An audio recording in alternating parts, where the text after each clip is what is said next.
Bom dia, boa tarde, boa noite. Eu sou o jornalista Marcelo Paranhos e é com muita alegria que estamos aqui começando mais um Realidade Capixaba Podcast. Hoje nós temos um convidado especial, o deputado federal Neucimar Fraga está aqui comigo. Tem a marca de ser o deputado federal que trouxe mais recursos para um único município, município de Vila Velha. O que a gente conseguiu levantar e passa de 27 milhões de reais. Nós vamos falar um pouco sobre esse recurso, o que já veio, o que ainda está vindo, o que é que precisa do prefeito se mexer para receber. Vamos falar de alguns projetos, algumas iniciativas de autoria do deputado e vamos falar do posicionamento dele na política nacional, como é que está o cenário, como é que está o cenário da política estadual e, principalmente, município de Vila Velha. Neucimar, obrigado pela presença, muita alegria receber você aqui para bater esse papo com a gente. E como eu não sou muito de fazer média, não, eu vou começar com uma questão um pouquinho polêmica para a gente entender. Por que se distanciou do palanque do governador reeleito Renato Casagrande e se posicionou no palanque contrário? Olha, Marcelo, primeiro eu quero agradecer a oportunidade de participar com você desse bate-papo. Conversar sobre política é uma das coisas que eu mais gosto de fazer na vida e dialogar, né, é a nossa marca. Bom, eu sempre fui parceiro do Renato, no seu projeto político, desde 2002. Eu apoiei Renato Casagrande para coordenador da bancada em 2004. Em 2006, no PL, eu fui o primeiro presidente de partido a declarar apoio a Renato para senador, em 2006. Em 2008, eu fui candidato a prefeito. Aí o Renato não me apoiou, lançou o vice do Hércules. Esperava o apoio dele e não veio. Em 2010, eu era prefeito, ele foi candidato a governador. Eu, no PL, ajudei a articular a presença do Magno Malta na chapa com o Ricardo Ferraço, na chapa do Renato. Mas em 2012 eu fui candidato à reeleição, o Renato novamente não me apoiou. Para prefeito de Vila Velha, sofreu pressão aí do ex-governador na época, diz ele. Depois ele simulou um convite para que eu fosse para o governo dele e acabou não acontecendo em 2013 nem em 2014. Depois, em 2014, eu era candidato a deputado federal. Na verdade, eu era candidato a deputado federal. Eu entrei no grupo do Renato em 2014. O grupo quis me lançar candidato a senador. Tem até matéria de jornais dos partidos me lançando candidato a senador. Quando faltava um mês para a campanha, o Renato me chama para Neucimar, eu preciso trazer o PSDB para a minha chapa. E eu preciso colocar o Luiz Paulo como senador. Você abre mão? Falei, claro, para Luiz Paulo, devo a Luiz Paulo, ele tem um crédito comigo, para ele eu abro mão. E aí ele lançou o Luiz Paulo a senador, mas aí o César Conago virou vice de Paulo Artung. Paulo Artung foi mais esperto, ofereceu a vaga de vice para o César era o presidente do PSDB, ele levou o PSDB para o Paulo Artung. Eu me tornei candidato a senador novamente. E aí faltava 15 dias para a coligação, o Renato me chama, Neucimar, o Paulo levou o PSDB, eu preciso trazer o Magno Malta. E o Magno Malta quer colocar o Contarato de senador. É verdade. Eu falei, poxa, Renato, me ajuda? Eu falei, tá bom, eu vou abrir mão. Para ganhar a eleição, eu abri mão da vaga de senador para o Contarato. Passou 30 dias de campanha, o Renato me chama na casa dele e fala, Neucimar, estou com um problema sério. Eu falei, qual foi? O Contarato desistiu de ser candidato a senador, renunciou, já me entregou a carta de renúncia da candidatura, e eu estou sem senador, eu preciso de um candidato a senador. Poxa, Renato, mas agora já tem um mês que estou fazendo campanha para federal. E naquele dia tinha saído uma pesquisa, Paulo Artung estava 48-27 contra Renato. Mas eu aceitei o desafio. Falei, só ele não tem condição de tocar uma campanha de senador. Ele falou, vem cuidar, vem pedir voto, deixa que a minha equipe com a sua cuide da campanha, de despesa de campanha, gráfico, televisão e tal. Meu partido foi contra o PV na época, eu tinha organizado um partido com o PV. Conversei com a Sidney era contra, a Sidney é uma das presidentes de partido que eu mais tive admiração na história política. Histórica ela, no PV, né? É correta, de pulso. E ela falou, cuidado com esse italiano, porque esse italiano vai te dar problema, vai te deixar na mão. Mas eu falei, não, Sidney, eu topo o desafio. E eu fui ser candidato, então, a senador da República. O Evaí entrou no meu lugar, acabou sendo eleito com 48 mil votos, o Marcos Vicente com 45. E na época eu tive 524 mil votos para senador, perdi a eleição. Muito voto. E o Renato perdeu também a reeleição para Paulo Artung. E aí, em 2016, eu esperava o apoio do Renato para prefeito de Vila Velha. Mas ele veio e lançou o vice de Rafael Favato, o Júnior Bola. Certo. O Rafael não foi para o segundo turno, eu fui contra Max. Aí no segundo turno o PSB declarou apoio a Max. e eu perdi a eleição. Tudo bem, mas fui tocar a vida. Em 2018, o Renato me procurou novamente, falou, Nocimar, eu quero o seu apoio do PSD. Falei, Renato, se o Paulo Artung não for candidato e não lançar candidato, eu te apoio, mas senão eu sou subsecretário de Estado do governo do Paulo, eu não posso ser desleal com o Paulo. Tudo bem. Bom, como o Paulo não lançou candidato, nem foi candidato, eu fui apoiar o Renato novamente para governador do Estado do Espírito Santo. Nossa coligação fez um acordo com ele, eu, Jorge Silva, Norma Ayub, Vidigal, César Conago, só eu que não tinha mandato, eu aceitei o desafio, fui na chapa com eles, ele tinha um compromisso, olha, quem não virar deputado federal, vem ser secretário. Ele cumpriu com todas as coligações, chamou o Marco Vicente de uma chapa, chamou o Folheto da outra do PSB, né? Contemplou lá o Ted Conte e os outros candidatos a federal. Só a nossa coligação ficou por lá de fora, eu e Jorge. Nós amargamos 2 anos fora do governo. Depois eu me tornei deputado federal e em 2020 fui candidato a prefeito de Vila Velha novamente. Novamente o PSB poderia me apoiar, não me apoiou, foi apoiar o Marx novamente. Ou seja, eu virei deputado federal, fui aliado do governo, ajudei, nunca me posicionei contra. Em abril de 2022, teve um movimento para eu sair do PSD, para ajudar o PP a construir uma chapa. O Renato precisava de uma chapa no PP, forte, e eu fui para lá para dar sustentação à chapa, levei mais 4 pessoas, formamos uma chapa boa, levamos um viés para a chapa de Renato, e eu fui cobrado politicamente do meu grupo que queria apoiar o candidato ligado à esquerda, mas eu, à direita. E eu fiquei com o Renato, fui fiel com ele no primeiro turno, fui fiel, pedi voto para ele, defendi o nome dele, mas eu não recebi esse retorno do PSB e nem do grupo que ganhou a eleição no Estado do Espírito Santo.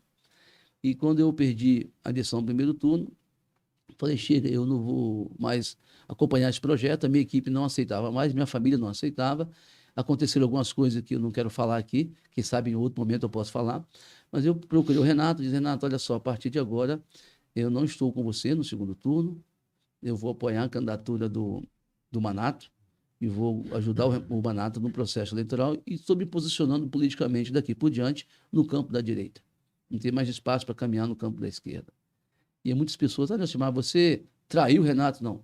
Trair é quando você está numa campanha e faz chapéu de 2 bico e apoia outro. Isso é traição. Eu mudei de candidato. Deixei a candidatura do Renato, comuniquei a ele, avisei a ele, conversei com ele e entrei na campanha do Renato e fui fiel à candidatura do Manato. Né? Renato e Manato acabam confundindo, né? Mas, por isso, então, um novo posicionamento político. Ajudei o Manato, não fomos felizes no resultado final.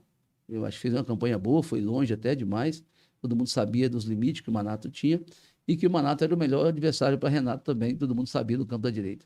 E essa foi a história. Né? Então, quem não conhece a história minha com o Renato, comecei a entender um pouquinho agora o porquê desse movimento que eu fiz no segundo turno das eleições de 2022. Não foi a primeira vez que eu me senti traído e abandonado pelo grupo que eu sempre ajudei. Foi a 6ª vez e não deu para esperar mais. Antes da gente falar sobre o município de Vila Velha, falar um pouco sobre o cenário nacional, ver o que você pode trazer para a gente de novidade, como é que está essa situação em Brasília, quando que o presidente deve falar ou não deve falar, vai fazer um grande ato público, não vai?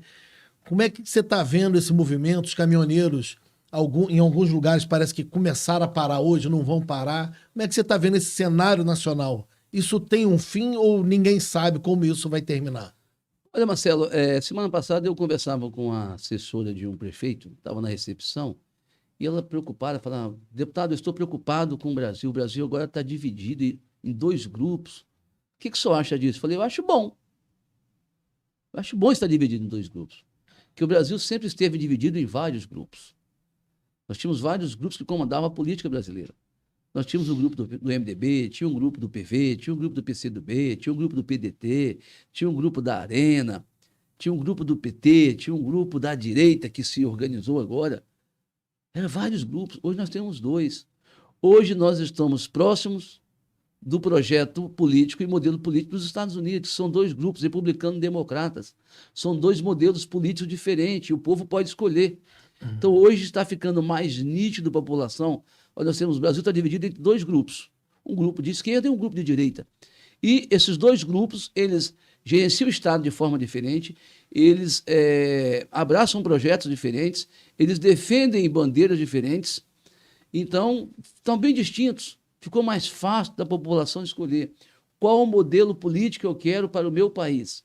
Eu quero o modelo da direita, que defende liberdade econômica, propriedade privada, que defende valores, costumes, que defende uma gestão fiscal equilibrada, que defende equilíbrio fiscal, ou eu quero um modelo político da esquerda, que é o liberal geral, que é o fim da propriedade privada, que é aquela política muito populista, sem muito compromisso e responsabilidade fiscal e com o Estado e com o futuro das gerações, quer gastar tudo que tem. Está claro agora, a população vai poder escolher daqui para frente qual é o modelo. É como acontece nos Estados Unidos, né? Então o povo sabe, olha, o republicano tem esse modelo político e o democrata tem esse. Qual é o melhor? O povo sabe fazer a diferença. Então, no Brasil hoje, nós estamos caminhando nesse sentido. Existem dois modelos, direita e esquerda, e é por isso que eu me posiciono agora totalmente na direita da política brasileira, daqui por diante. Quero ajudar a organizar os projetos de direita nas eleições de 2024. Eu acredito que essa polaridade vai continuar na política brasileira daqui por diante, direita e esquerda, nas prefeituras, no governo do Estado e na eleição de Senado, Câmara Federal, vereadores, Assembleia e para presidente da República. Então, o Brasil hoje, ele vive um momento onde muita gente parece que está assustado, mas é bom para a democracia.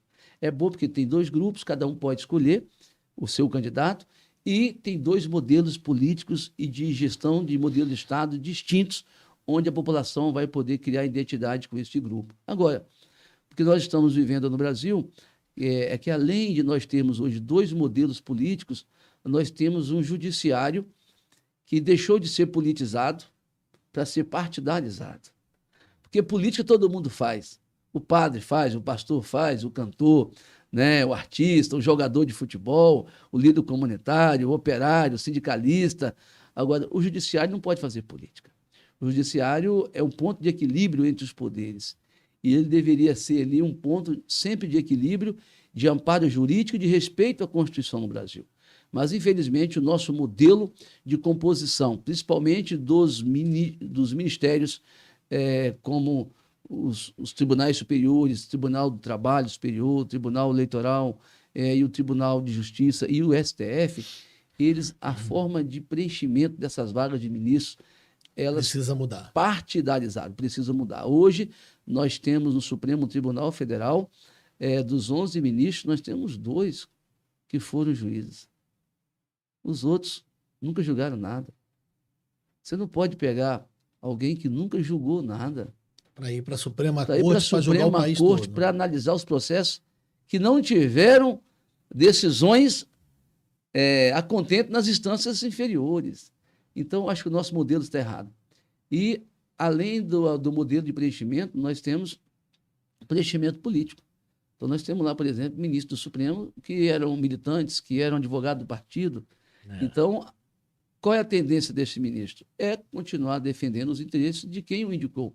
Se foi um partido que o indicou, ele vai defender os interesses do partido. Então, hoje eu acho que o grande problema do Brasil não é a divisão do povo brasileiro, é a união dos ministros do Supremo Tribunal Federal contra esse momento político que nós estamos vivendo no Brasil. Porque eles escolheram um lado e não eram para escolher. Vamos entender que o resultado da eleição é esse mesmo, Lula vai tomar posse e vai administrar o país. Você acredita que esse eleitorado, esse cidadão que está na rua, essa parte da sociedade, e muito forte em maioria no Espírito Santo, essa parte do eleitor, ele vai dar uma forra e vai dar uma resposta nas urnas, nas eleições municipais? Esse movimento veio para ficar. Esse não é um movimento... Tem muitas pessoas que tentam desqualificar, são aloprados, são malucos. Não. Você vai conversar com essas pessoas, são empresários, são professores, são médicos, são pastores, são lideranças do mundo artístico, são jovens empreendedores, são estudantes, ou seja, é um movimento assim, bem heterogêneo. É um movimento bem heterogêneo. Então, não é um público só. Pessoas que têm boa formação, pessoas que têm expectativa, pessoas que têm vontade de vencer na vida, pessoas que acreditam na democracia. mas é um grupo que veio para ficar no Brasil. Isso não é um fogo de palha. Quem esperava que fosse um fogo de palha vai se surpreender. É um novo grupo político, é um novo grupo de pessoas que veio o Brasil de forma diferente e que chegaram para atuar na política de forma decisiva. Você vê que as eleições no Espírito Santo foi uma eleição folgada na direita, o presidente Bolsonaro ganhou com uma margem grande de folga, o candidato a governador só não teve o êxito, porque a gente sabia que ele tinha as limitações dele, e acabou indo muito mal na reta final da eleição. A prova é que o Casagrande se reelegeu precisando descolar a imagem do PT o máximo possível. Chegou ao ponto de pedir voto para Bolsonaro. Lá em Barra de São Francisco, numa E caminhada. outros locais também. Então, assim. Mas esse vídeo ficou muito conhecido, que viralizou, né? Então, assim, esse grupo veio para ficar. E esse grupo, ele não para aqui. Esse grupo ele vai se organizar em 2024 nas prefeituras. Por quê? Porque nós vamos ter agora um projeto nacional da direita. O Bolsonaro havia falado, e o PL havia deixado claro, que o Bolsonaro poderia ser um grande cabo eleitoral nas eleições de 2024. O Bolsonaro acabou sendo a referência dessa unificação da direita no Brasil. Então, ele acaba se tornando um personagem importante no processo de 2024 e, com certeza, a direita vai se organizar para lançar candidato em todas as prefeituras do estado do Espírito Santo, principalmente nos maiores colégios eleitorais do nosso estado. O Bolsonaro foi o maior cabo eleitoral dessas eleições no país todo, e tanto que quem não estava com ele ainda fingia que estava, ou tentava sinalizar que poderia trabalhar com ele. Mesmo sem mandato agora, ou de repente sem mandato, ele ficando mais livre, ele vai ser o grande cabo eleitoral das próximas eleições? Com certeza, mesmo que não seja só ele, porque nós temos outras lideranças se destacando hoje na direita brasileira. Hoje nós temos o Tarcísio, governador de São Paulo, que é um cara com uma experiência e uma capacidade de gestão muito grande, que eu tenho certeza vai fazer um bom governo no estado de São Paulo. E o Zema em Minas? Nós temos o Zema em Minas, que também é um líder natural daquela cultura mineira, né? Fala fácil, fala manso, chega devagarzinho. Temos aí jovens se destacando, como Nicolas Ferreira, o deputado federal mais votado da história do Brasil, né? Com uma votação muito grande. Então, nós temos várias lideranças surgindo no Brasil.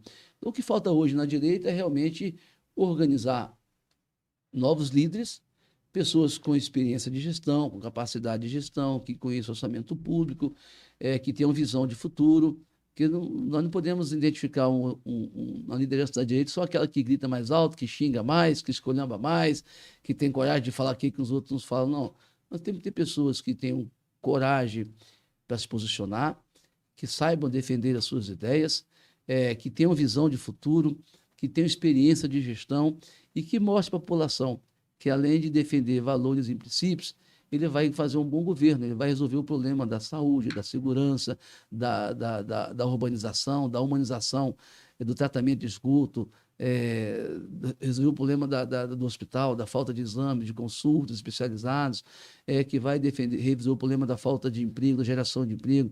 Nós temos que formar uma nova geração no Brasil, de pessoas menos dependentes de carteira assinada, de emprego público, de empreendedores que façam a diferença para que nós possamos continuar pagando impostos nesse Brasil e sustentando o poder público, né?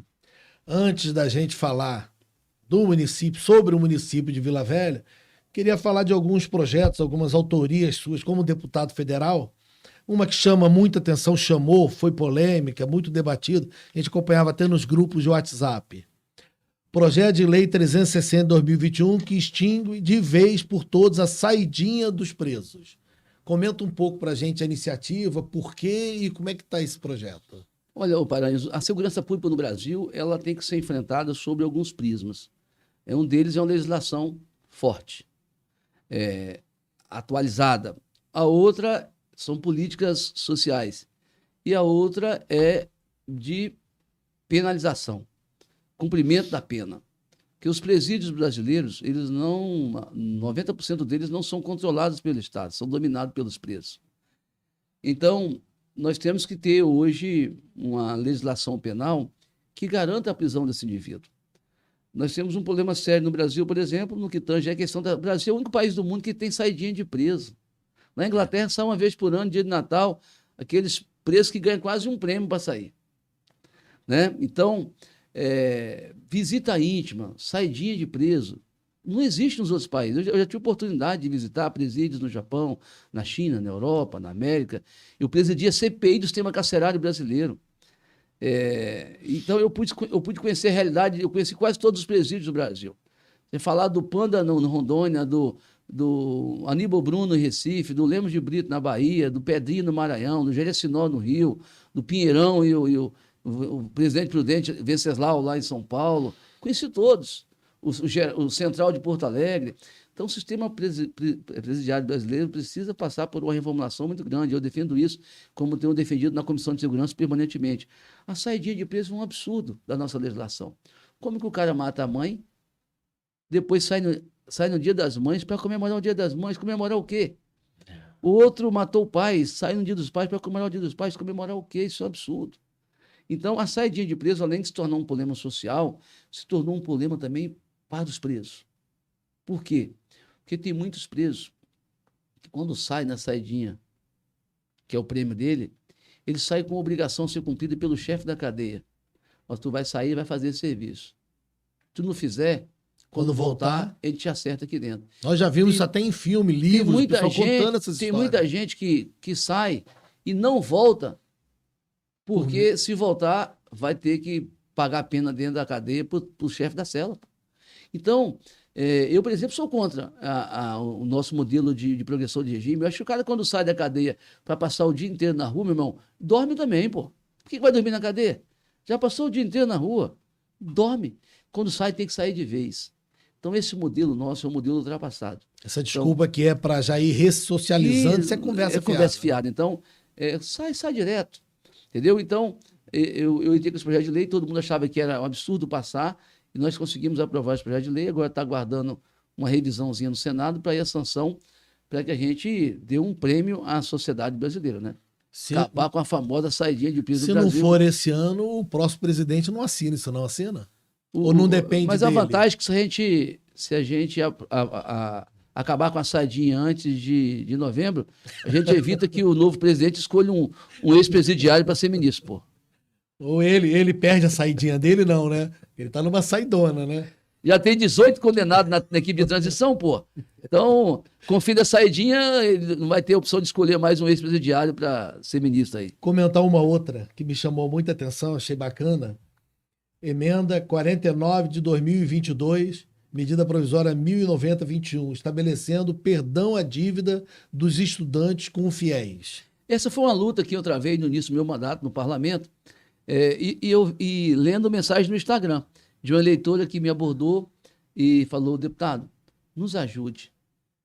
Minha filha pegou financiamento para estudar, se formou em 2019, não conseguiu emprego, meu marido está desempregado e eu também.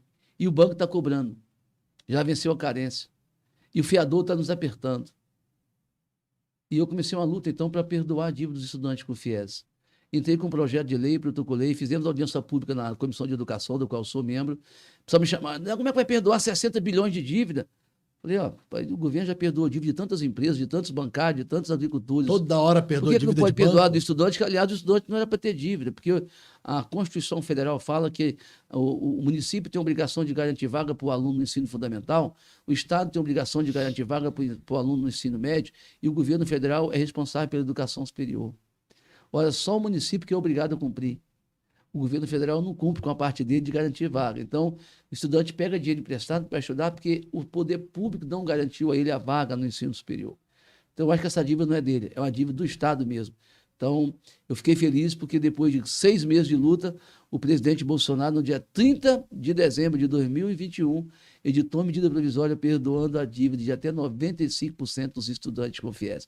Começou com a luta minha, com o projeto de lei, que foi acampado pela medida provisória e entrou em vigor muito mais rápido do que eu imaginava. Fico feliz em poder ter contribuído para que milhares de estudantes no Brasil pudessem ter a sua dívida perdoada do financiamento estudantil. A gente relembrar um pouco do seu trabalho. Você, quando foi o seu primeiro mandato de deputado federal, você foi fundamental para que o Espírito Santo recebesse 10 escolas técnicas, não foi isso? Como é que foi essa história? Ô, Marcelo, quando eu fui deputado federal em 2003, eu fui até o ministro Cristóvão Buarque, ministro da Educação, pedi a ele uma escola técnica para Vila Velha. Falei, ministro, minha cidade é uma cidade grande, Vitória tem escola técnica, Serra tem, Colatina, Santa Teresa. E eu queria construir uma escola técnica em Vila Velha. Ele me disse, olha, deputado, eu gostaria muito de ajudar, mas existe um decreto de Fernando Henrique que proíbe construir escolas técnicas há 10 anos no Brasil. Isso é um absurdo. Ele falou, eu também acho, mas está em vigor. Mas como é que eu faço para construir uma escola técnica na minha cidade? Ele falou, não tem jeito. Mas você é deputado. Muda essa lei. Se você mudar essa lei, eu faço uma escola técnica para você.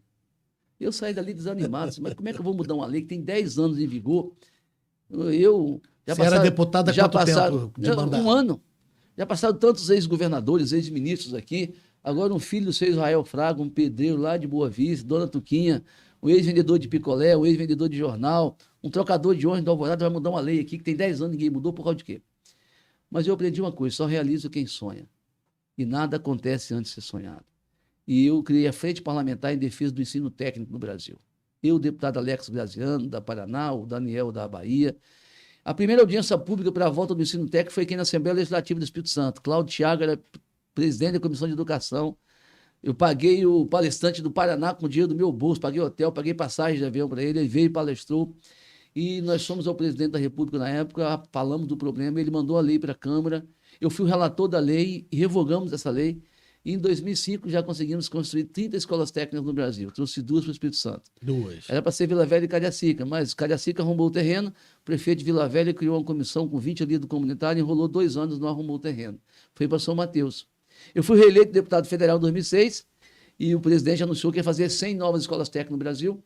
Eu, em novembro, já fui lá no Zé Pacheco, que era meu amigo, secretário executivo. Eu preciso de mais 6 para o Espírito Santo. Pô, Nelcimar, 6? Pô, falei, você sabe minha luta, então vai na frente, consegue os terrenos, que eu vou arrumar 6 para vocês. Aí eu consegui para Vila Velha, Ibatiba, Guarapari, Nova Venécia, Linhares e Aracruz. Conseguimos o terreno em Nova Venécia, conseguimos em Guarapari comprar uma escola velha, em Linhares comprou uma faculdade velha, lá em Ibatiba conseguiu o terreno do DENIT, o prefeito de Vila Velha não conseguiu o terreno novamente. E ficou 2 anos sem conseguir o terreno. Aí eu virei prefeito, arrumei o terreno, fizemos o IFES, eu inaugurei o IFES na minha época como prefeito da cidade de Vila Velha. Fez parte do meu plano de governo, ter uma escola técnica, e eu inaugurei em maio de 2012 o IFES de Vila Velha, que funciona aqui no bairro de Santo Inês, atrás do cemitério de Santo Inês, perto do IMABA ali, que hoje é a realidade. Com isso, o Brasil hoje já tem mais de 600 escolas técnicas, na época tinha 100, e o Espírito Santo, que tinha 4, hoje tem 25.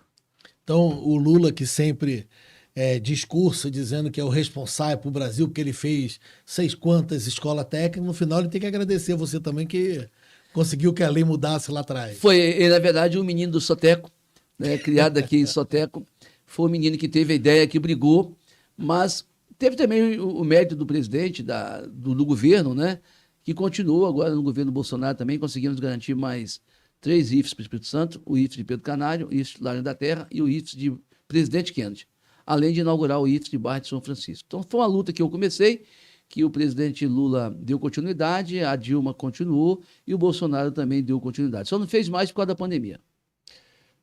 Projeto de lei que transforma o campus da UFES de São Mateus em universidade. Por que é importante essa transformação? Bom, primeiro é importante falar como surgiu o polo de São Mateus, né? Foi uma outra luta minha também. Em 2003, o Espírito Santo só tinha UFES. E eu entrei com um projeto de lei criando a Universidade Federal do Norte do Estado do Espírito Santo. E, na época, o Renato entrou com um projeto de lei criando a Universidade Federal do Sul em Alegre. Depois, numa viagem para o Espírito Santo, a gente começou com o presidente Lula, na época, 2006, para inaugurar Cacimbas, falamos com ele da importância, que estava criando 14 universidades federais no Brasil. E ele falou, não tem como, já tem compromisso, mas eu vou criar 48 polos e vou dar um para você e um para o Renato, lá no Norte e no Sul. Falei, mas esses polos não funcionam, presidente. O prefeito tem que pagar o aluguel da casa do professor, tem que dar gasolina. Não, esse polo nasce com um novo regime e vai ter autonomia financeira. E assim nasceu o Polo Universitário de São Mateus, que hoje tem mais de 22 cursos e hoje já preenche todos os requisitos para se tornar Universidade Federal. Então, de volta ao parlamento, eu protocolei o projeto de lei 1963 e 1964, transformando o Polo Universitário de São Mateus em Universidade Federal do Norte e o Polo Universidade de Alegre em Universidade Federal do Vale do Itapemirim, na região sul do estado do Espírito Santo. No norte já passou, foi aprovado na Comissão de Trabalho da Câmara Federal e já existiu uma proposta do governo de transformar esses polos em Universidade Federal, mas aí veio a crise no MEC, isso acabou se perdendo um pouco, mas acho que essa luta não acaba não. outros parlamentares poderão continuar essa luta, porque eu acho que vai ser uma grande conquista para o norte do estado do Espírito Santo. Você tá só mais um projeto aqui, porque normalmente eu gosto de criticar, falar mal, apontar os erros, eu gosto mais da briga. Tô dando muito mole aqui, tô só elogiando por enquanto, depois você não reclamar. Projeto, autor do texto substitutivo aprovado que criou o Cadastro Nacional de Pessoas Condenadas aos Crimes de Violência Doméstica e Feminicídio. Essa é uma grande conquista para as mulheres do Brasil, porque o Brasil é um dos países que mais se matam mulher no mundo. E o Espírito Santo é um dos estados que comete mais violência contra a mulher no Brasil. E eu acho que isso é uma dívida que nós temos com as mulheres brasileiras. E esse projeto de lei, eu fui relator dele. O que ele permite? Ele cria o Cadastro Nacional dos Homens Agressores de Mulher. Como é que funciona, Paranhos? Vamos imaginar que o cara espancou a mulher aqui no Vila Velha. Fugiu, foi para Rondônia. Chegou em Rondônia, ele foi trabalhar numa empresa, pediram o currículo dele. Pegaram o CPF dele, foram lá no Cadastro Geral dos Homens Agressores de Mulher. Ô, José, você mora em Rondônia há quanto tempo? Há 6 meses. Você agrediu uma mulher no Espírito Santo, você espancou uma mulher lá, você não vai trabalhar na minha empresa, não. O cara saiu daqui, espancou a mulher ou matou a mulher aqui e foi para o Amapá. Chegou lá, começou a namorar filho do fazendeiro. Aí o cara pega o CPF dele em algum momento, olha lá, filha, esse cara, você está namorando aqui, matou a mulher lá no Espírito Santo, é um cara violento, você vai querer continuar o namoro com ele? Então vai ser uma prevenção. Então, o cara vai saber o seguinte, não adianta eu agredir uma mulher aqui e mudar para São Paulo, para o Paraná.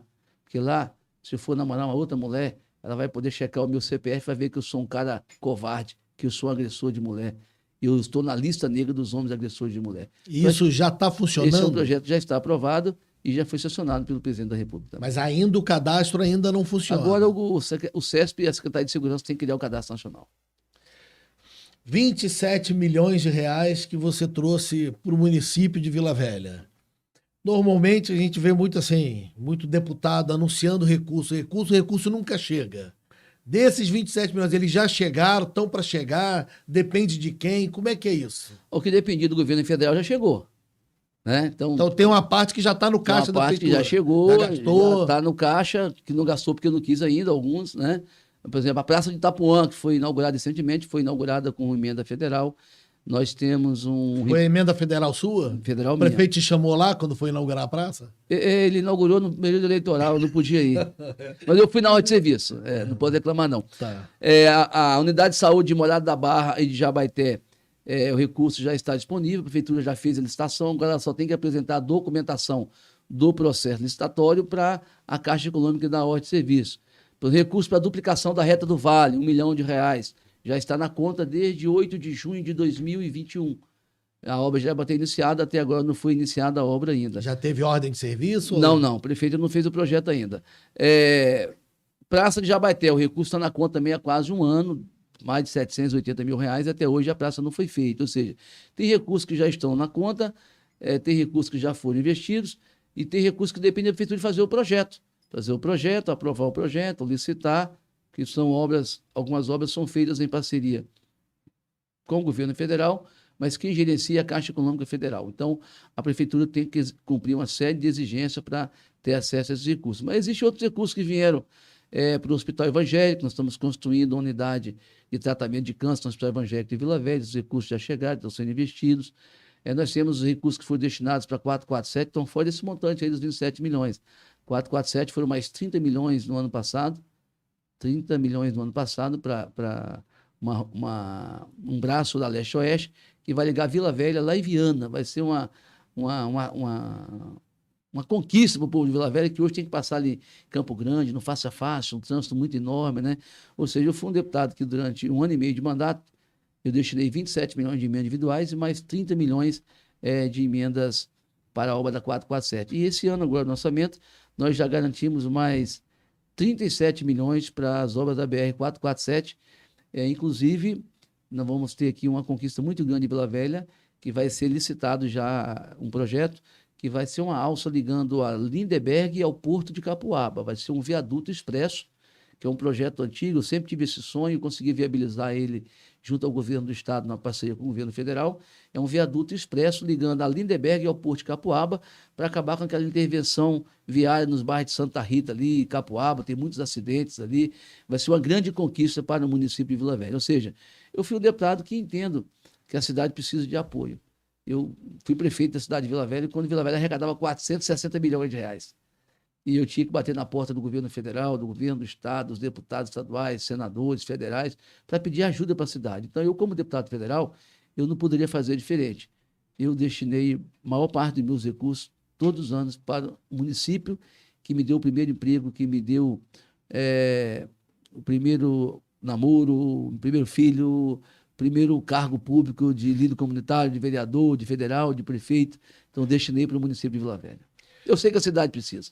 Você, quando foi prefeito e depois como deputado, a gente acompanha pelas redes sociais, você gosta de viajar para a China. Como é que é a sua ligação com a China? Por que você vai tanto à China? Ou eu estou vendo postagens repetidas, você foi uma vez só? Como é que é essa relação? Não, quando eu fui prefeito, eu fiz um projeto ousado para Vila Velha. Primeiro, eu abri um escritório de representação de Vila Velha em Brasília, para captar recursos. E nós conseguimos captar mais de 200 milhões de reais em obras para o município de Vila Velha, com a minha relação em Brasília. E quando eu fui prefeito, eu fiz um projeto de fazer o irmanamento de Vila Velha com todas as cidades que representavam os países do BRICS. O Brasil tinha entrado para o BRICS, e cada país, por exemplo, na China, a cidade que representa a China no BRICS é Tindal. Na Rússia é São Petersburgo. Na África, a Cidade do Cabo. No Brasil, é Rio de Janeiro. Então, eu sempre gostei de viajar, eu sempre tive a visão de mundo. Então, eu queria fazer um irmanamento de Vila Velha com essas cidades. E eu fui para a China, e nós fizemos um irmanamento de Vila Velha com Tidal. Fui para a Rússia, fiz irmanamento de Vila Velha com São Petersburgo, na Rússia. Fizemos com a África, só não fui na Índia. E na América do Sul, fizemos irmanamento de Vila Velha com a cidade de Colón, no Canal do Panamá. Fizemos com Mendonça, na Argentina. É uma forma da cidade se relacionar. E aí, nesse conceito de irmandade, cidade de irmãs, você tem troca de experiência na área da educação, tecnologia, na área cultural, na área esportiva, e você começa a fazer intercâmbio de lideranças políticas, religiosas, comunitárias, populares, culturais. Isso é bom para a cidade. Os chineses fazem isso com muita maestria. Na China, todo prefeito de uma cidade chinesa é obrigado 2 vezes por ano a se ausentar do país e visitar algumas cidades do mundo. Eles comunicam, vamos visitar Vila Velha, vamos visitar Colômbia, e faz um comitiva e vem viajar. Os chineses fazem isso há muitos anos. E é por isso que eles dominam o mundo, principalmente na área comercial, na área da amizade. Então, eu queria criar esse conceito de Vila Velha e consegui criar durante o meu mandato. Mas como eu fui na China a primeira vez, depois o prefeito da cidade da China, que eu fui visitar, veio nos visitar em Vila Velha. Depois o embaixador da China no Brasil veio nos visitar em Vila Velha. Depois nós fomos retribuir a visita novamente a eles. Criamos uma relação que foi muito importante para a cidade de Vila Velha. Muitos empresários fizeram negócio. E o papel do homem público é criar um ambiente bom de negócio na cidade. E quando os empresários da cidade perceberam que eu tinha essa visão aberta, eu fiz encontro de empresários vilavelhenses com empresários brasileiros lá em São Paulo, no Hotel Renascença, levei Paulo Artur para palestrar, Márcio Félix, para atrair novos investimentos para a cidade. Então, quando você cria esse ambiente bom de negócio na cidade, a cidade se torna uma cidade aberta. E Vila Velha, na nossa época, foi a primeira vez que Vila Velha passou a Vitória e passou a ser a única cidade do Brasil que não era capital e que tinha um poder de consumo maior que a capital. E Vila Velha hoje tem 3 grandes shopping centers, não é porque é a cidade de praia, é porque é uma cidade que, na época, tinha capacidade de consumo para receber 3 shopping centers. Porque ninguém investe 500 milhões no shopping sem fazer um estudo de mercado. E, na época, fizeram estudo de mercado e viram que Vila Velha tinha capacidade de consumo, tinha poder de consumo, tinha capacidade de crescimento. E esse ambiente foi criado durante o nosso mandato. Eu peguei Vila Velha com 460 milhões e deixei com 870 milhões de receita. Peguei a cidade com 5% de esgoto tratado, deixei com 55%. Peguei uma cidade que tinha 1.260 ruas sem pavimentação, fiz 922, ficaram faltando aí 300 e poucas ruas, que até hoje os 3 prefeitos não conseguiram concluir. Eu fiz 2.000 unidades habitacionais na cidade, dei para o povo morar. Nosso governo foi um governo que não teve invasão, não teve ocupação desordenada. Por quê? Porque tinha programa habitacional. Depois que nós saímos, já teve mais de 6 invasões na cidade de Vila Velha, ocuparam várias áreas, voltaram a fazer da Vila Velha uma cidade sem lei. Nós pegamos a cidade de Vila Velha e fizemos 17 campos de futebol. Todos os campos de futebol de Vila Velha foi nós que fizemos no nosso governo. Toda a ciclovia foi nós que fizemos no nosso governo. Foi mais de 30 quilômetros de ciclovia. Nós estamos aqui próximo a Lindenberg. A Lindenberg era um caos antigamente. O viaduto da Lindenberg não existia, foi todo feito no nosso governo. Ciclovia de Alvorada à Praia da Costa. Calçada cidadã da Continental na Praia da Costa. Todos os projetos implantados no nosso governo. Calçada legal, Praia Legal, que é a única praia do Brasil que tem acessibilidade para o cadeirante tomar banho, foi implantado no nosso governo. Primeiro sinal sonoro da história do Espírito Santo para um cego atravessar a rua foi implantado no nosso governo. De uma experiência que nós tivemos no Japão, né? Que ninguém preocupava como é que o cego atravessava a rua, né? Porque como é que sabe se o sinal está fechado, está verde ou vermelho? Você vai ali na Glória, ali tem um sinal, tem um botão, e quando apita, pim, pim, lá no centro de Vila Velha, perto do Bradesco, aqui na Vitória Regia, na União dos Cegos, ninguém nunca se preocupou com isso. Então, assim, Vila Velha conquistou durante o nosso governo uma sede da prefeitura nova, a Guarda Municipal foi implantada pelo nosso governo, o sistema de vídeo monitoramento funcionava, né? Na época tinha 126 câmeras funcionando, hoje não tem nem mais 6. Sempre quando tem um acidente, pede as imagens, está em manutenção. Desde 2013 que está em manutenção. Ou seja, nosso governo foi um governo exitoso para a cidade de Vila Velha. A Alça da Terceira Ponte foi um projeto do nosso governo, os IFES, né? A rodoviária nova em Itaparica foi nós que construímos, o terminal de Itaparica foi do nosso governo, o terminal de São Torquato foi do nosso governo. Depois daí tem o terminal do Ibis aqui, o terminal de Vila Velha, que são 2 lixões abandonados, precários, que não modernizaram até hoje. Então, assim, eu lembro que aqui, nós estamos aqui na casa de um promotor, do lado aqui, doutor Toscano, foi promotor de Vila Velha há muito tempo. Eu lembro que uma vez ele me chamou na casa dele para tomar um café. Eu até estranhei. Ele falou, o prefeito estou te chamando aqui porque eu fui promotor 35 anos nessa cidade e eu quero te dar os parabéns, porque o senhor é o único prefeito que eu não consegui abrir uma improbidade contra o senhor. E mora aqui do lado, uma casa verde tem aqui. E eu vi que o senhor tem um carinho muito grande para a cidade. Que o senhor foi o prefeito que mais fez e ainda sobrou dinheiro para plantar flor. E o senhor fez aqui na frente da minha casa um canteiro aqui, ó, de flor. E quem planta flor é quem ama. Porque só dá flor quem ama. E eu vi que o senhor tem amor pela cidade, porque além de fazer o que o senhor fez, o senhor foi o único prefeito que plantou flor na história de Vila Velha. E realmente todas as rotatórias que tem em Vila Velha, que tem jardim, foi feita durante o nosso governo. Nós tínhamos um homem chamado Tanuri, que era um urbanista, morreu no Covid, mas foi uma pessoa que tem um carinho muito grande pela cidade. Quero até prestar minha homenagem aqui ao Sérgio Tanuri, que foi o cara que me ajudou a plantar os ipês, os pau-pedra e as rotatórias floridas de Vila Velha, por onde você anda. Você falou muito aí do que você fez, de conquistas, de obras. Você consegue fazer uma crítica sobre algo que você deveria ter feito quando foi prefeito e a gente só percebe quando sai da cadeira? Porque quando você foi para casa, aí você olhou o município e falou assim, isso aqui eu podia ter feito e não fiz, errei. Ou não prestei atenção, ou me alertaram. O que você acha que você tem em débito com a cidade de Vila Velha que você devia ter feito e não fez? Olha, o que eu queria ter feito e não fiz foi muita coisa. Mas eu fiz mais do que a cidade tinha capacidade de fazer. Você tem ideia do que eu falei aqui das nossas realizações. Treinamos e pavimentamos 900 ruas em 4 anos. Você tem ideia, depois que eu saí, os 3 prefeitos juntos não fizeram 100 até hoje.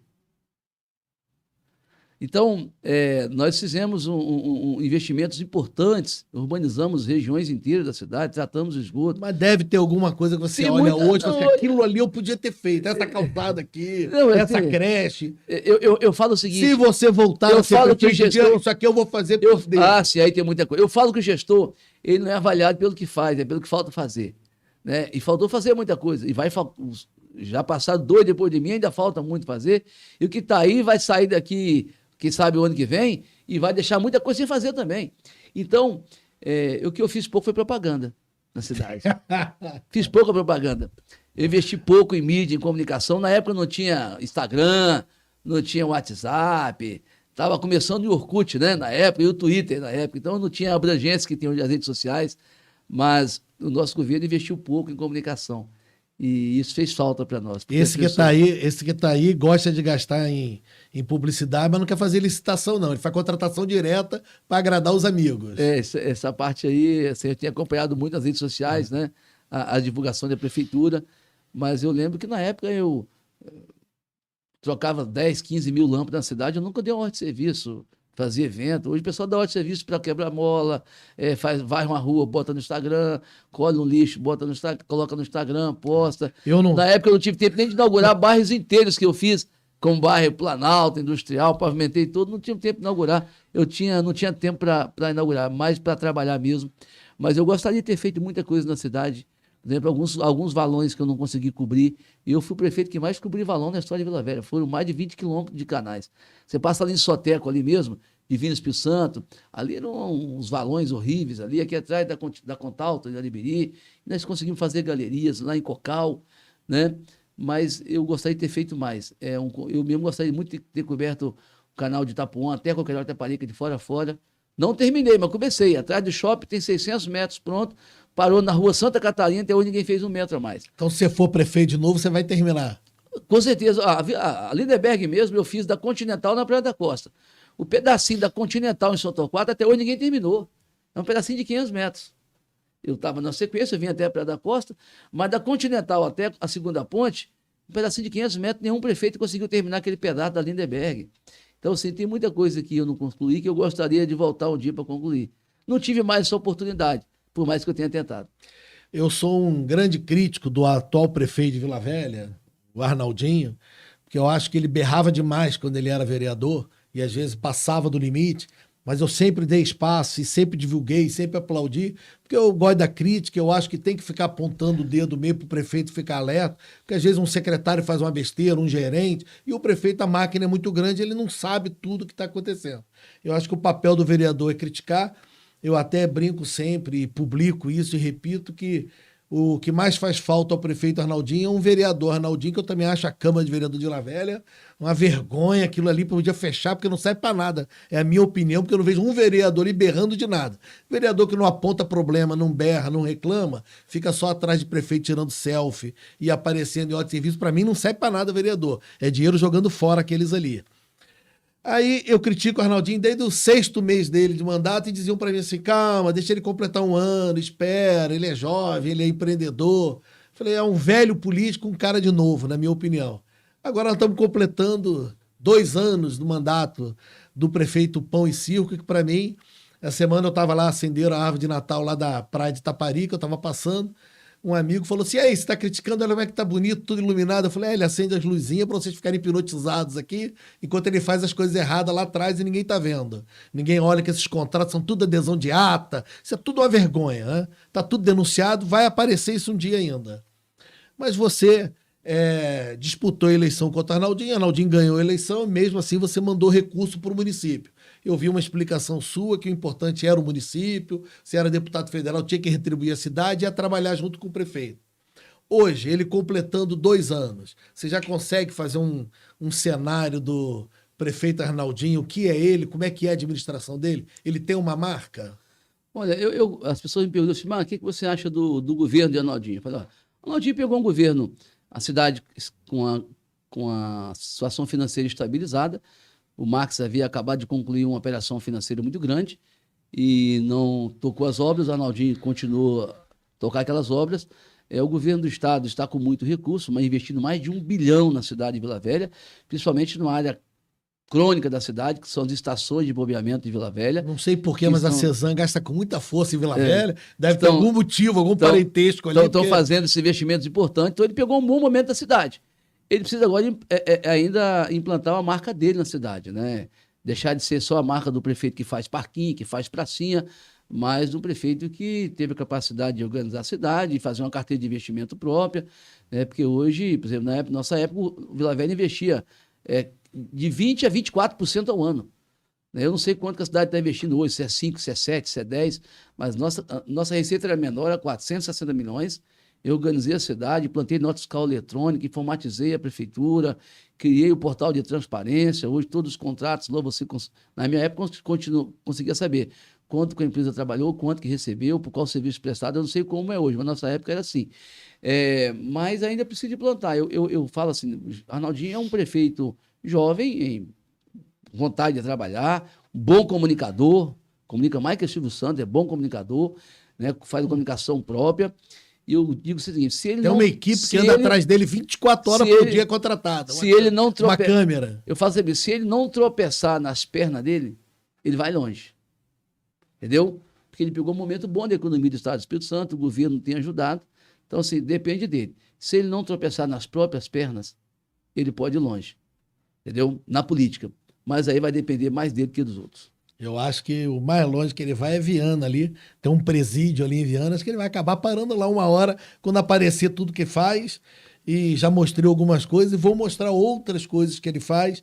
Inclusive, a manifestação lá, os manifestantes, pessoas me questionam, você apoia as manifestações? Apoio. Eu apoiei quando a esquerda invadiu a Assembleia e criticou o Rodossol e criticou tudo. Eu apoiei. Tem que apoiar a direita também, que eu acho que todo mundo tem que criticar. Outro dia mesmo, Paranha, alguém disse, você acha certo, pessoal, ficar na porta dos quartéis, pedindo apoio às Forças Armadas? Falei, olha, deixa eu falar com você. A esquerda passou 2 anos na porta dos presídios de Curitiba. Tinha gente que fazia vigília, saía daqui de ônibus, pagava avião, ficava lá de vigília na porta do presídio, lutando pela liberdade do seu prisioneiro, que acabou sendo candidato a presidente. Então, se a esquerda ficou na porta do presídio, qual que é melhor, ficar na porta do presídio ou ficar na porta do quartel? É ficar na porta do quartel. Então, o direito de manifestação é garantido a todo cidadão, está na Constituição. O povo tem direito de se manifestar, o povo tem direito de questionar, desde que faça de forma ordeira. Exatamente. Enquanto estiver fazendo de forma ordeira... Sem violência. Sem violência. Você vê lá, tem lá senhoras, crianças, jovens, cadeirantes, idosos, né? Pessoas... Eu não sei porque que incomoda tanto algumas pessoas estarem lá protestando. Deixa eu protestar. E só, por exemplo, só vai na prainha quem quer, porque ninguém é obrigado a passar na prainha, não.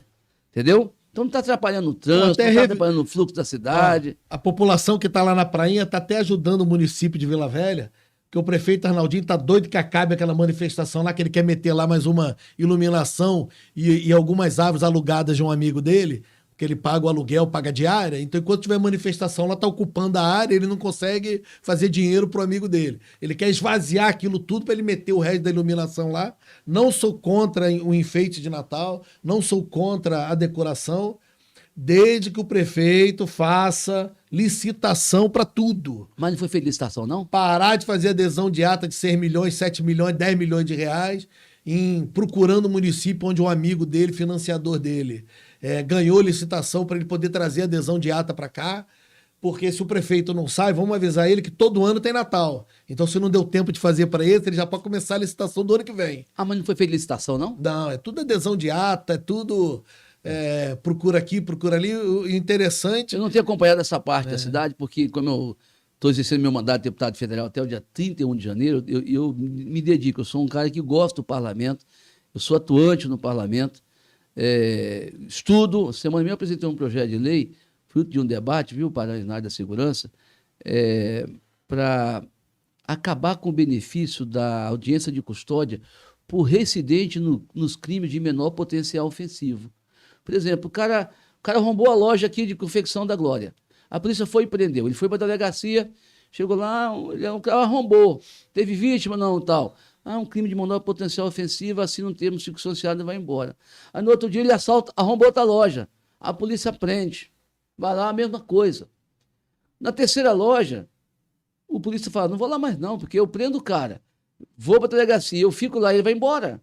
Então eu apresentei um projeto de lei para que os reincidentes em crimes de menor potencial ofensivo, que não eram passíveis de prisão preventiva, por ser reincidente, perde a condição e passa a ser preso preventivamente. Para a gente acabar com essa brincadeira da polícia prende, leva na delegacia, o cara sai andando e o policial fica lá.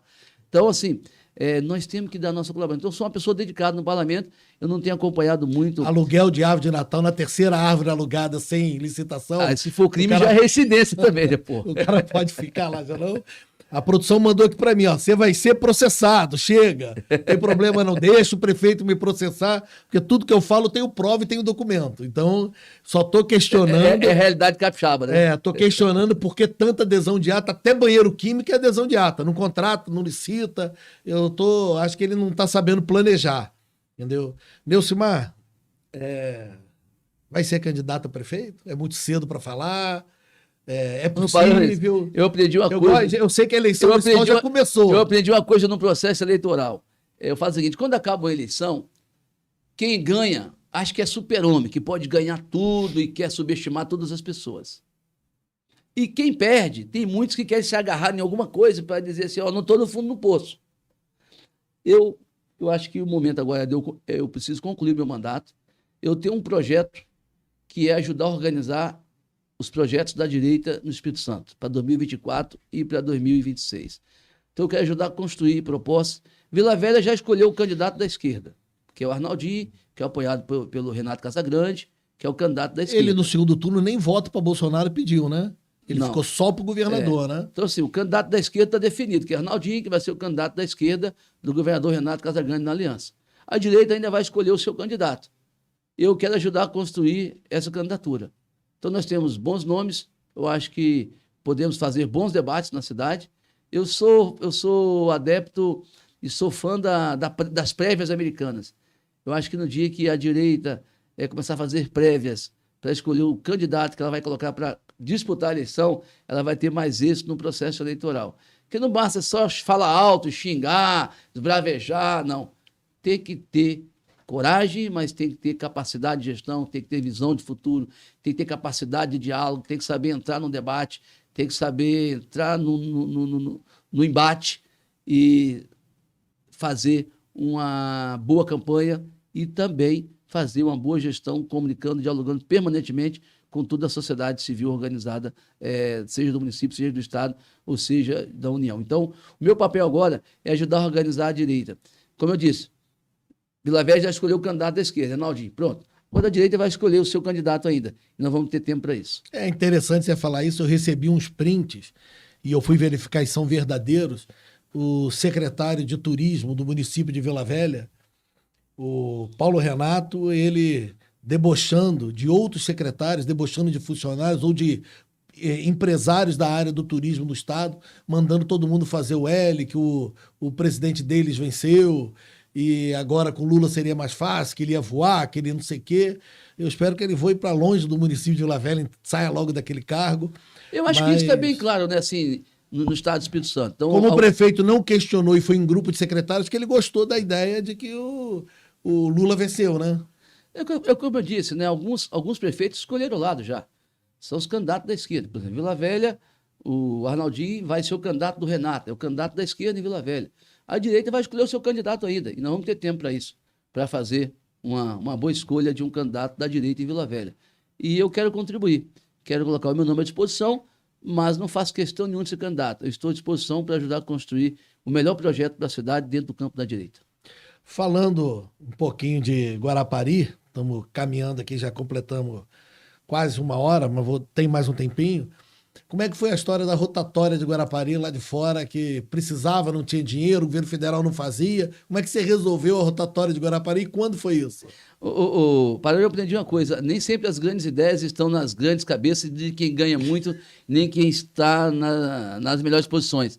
Às vezes as grandes ideias saem de movimentos e gestos simples. Eu fui chamado em Guarapari em 2006, eu era deputado federal, pelo vereador Germano e Luiz Rosa, se não me engano, e nós temos 2 pleitos para você.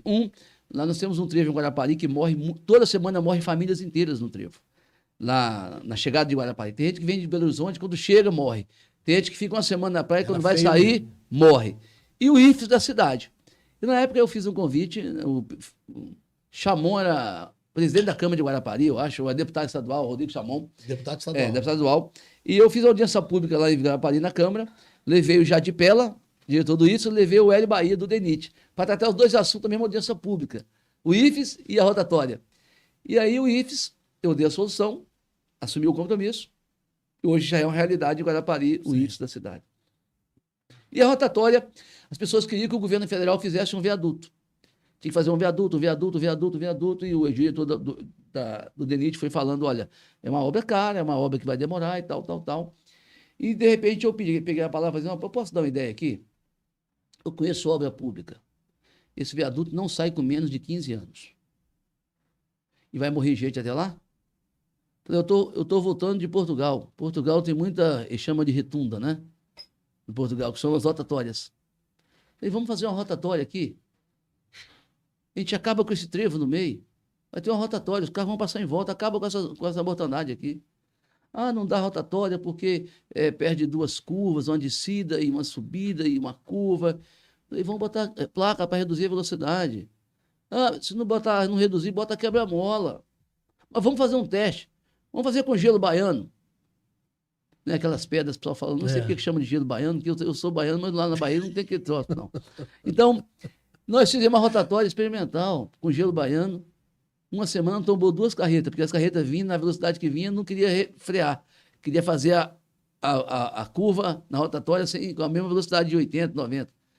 Depois colocou mais placa, sinalização. Nunca mais morreu ninguém. E não sei se foi profecia, né? Porque em 2021 foi inaugurado o viaduto de Guarapari, exatamente 15 anos depois, como eu havia falado. Agora, com o governo Com o Bolsonaro, governo foi lá e federal, terminou a obra. e foi. E o viaduto ficou inaugurado. Mas nunca mais morreu ninguém. Eu lembro que na época morreu uma amiga minha chamada Maria das Neves, do Bazar Grande Rio, mãe de Carlinha, muita amiga, era compradora minha, eu era vendedor. E naquela semana que nós fomos lá, ela morreu logo em seguida. Depois fizemos uma rotatória, nunca mais morreu ninguém. Com isso, fizemos uma rotatória em João Neiva, rotatória no Safra, em Cachoeiro, rotatória em Batiba, rotatória em Venda Nova, e acabaram os acidentes nesses tribos que morreu muita gente no Espírito Santo.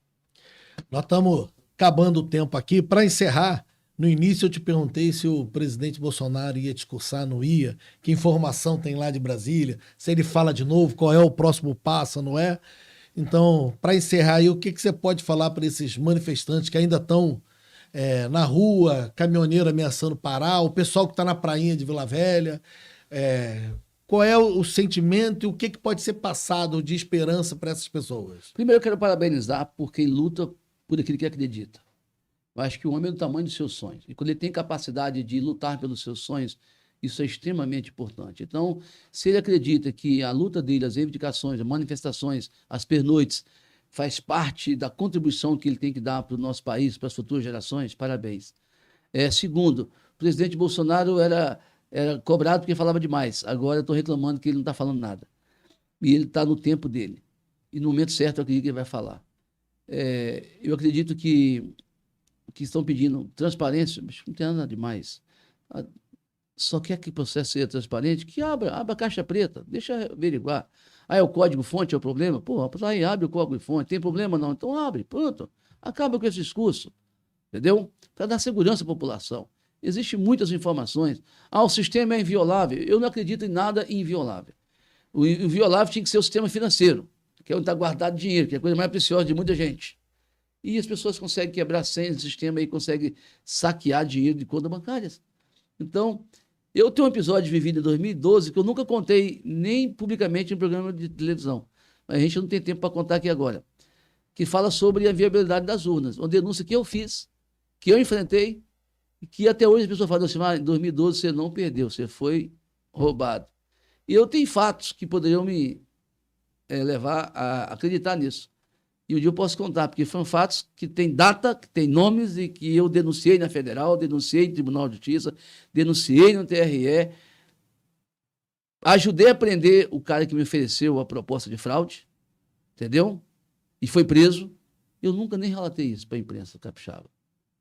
Mas a população tem dúvida? Esclareça, pô. Agora não pode o Brasil ter um xerife como o Xandão, né, pô?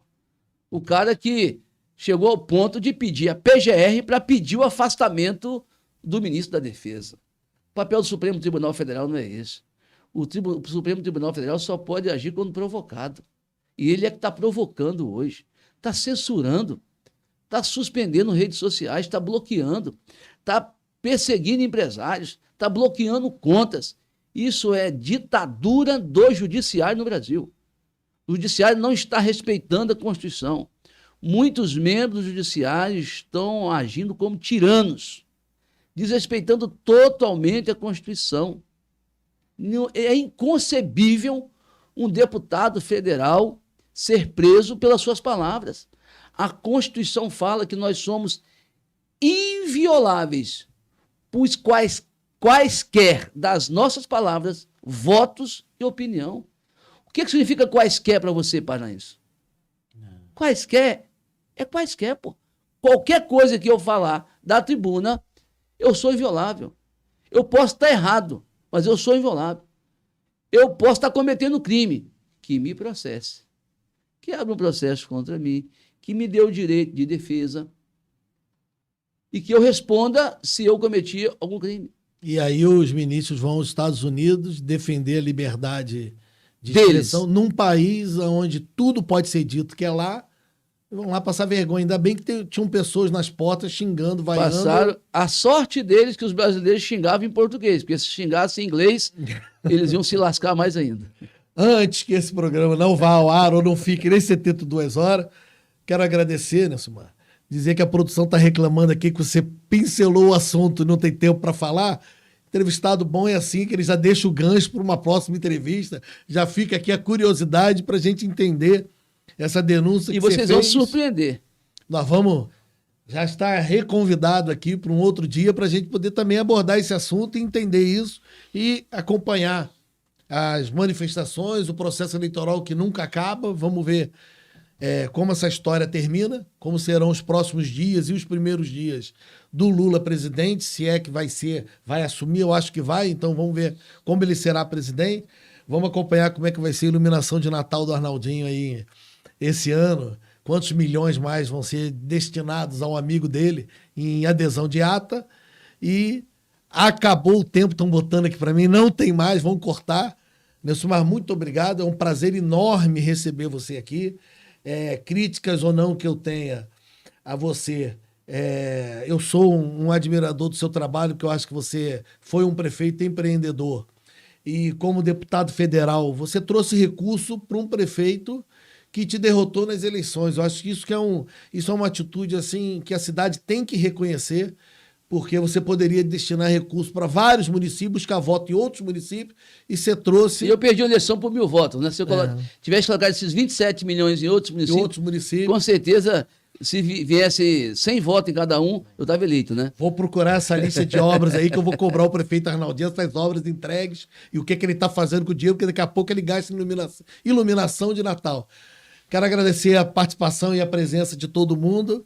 E, mais uma vez, obrigado, Nelson Mar, e espero que você volte para a gente descobrir essa fraude que você denunciou e nunca contou para ninguém. Quero ouvir um pouco mais sobre isso. Um abraço para todo mundo. Eu que agradeço a oportunidade e sempre que eu puder vir aqui para falar sobre a realidade do mundo político, da realidade do Espírito Santo, do Brasil, de Vila Velha, conte comigo.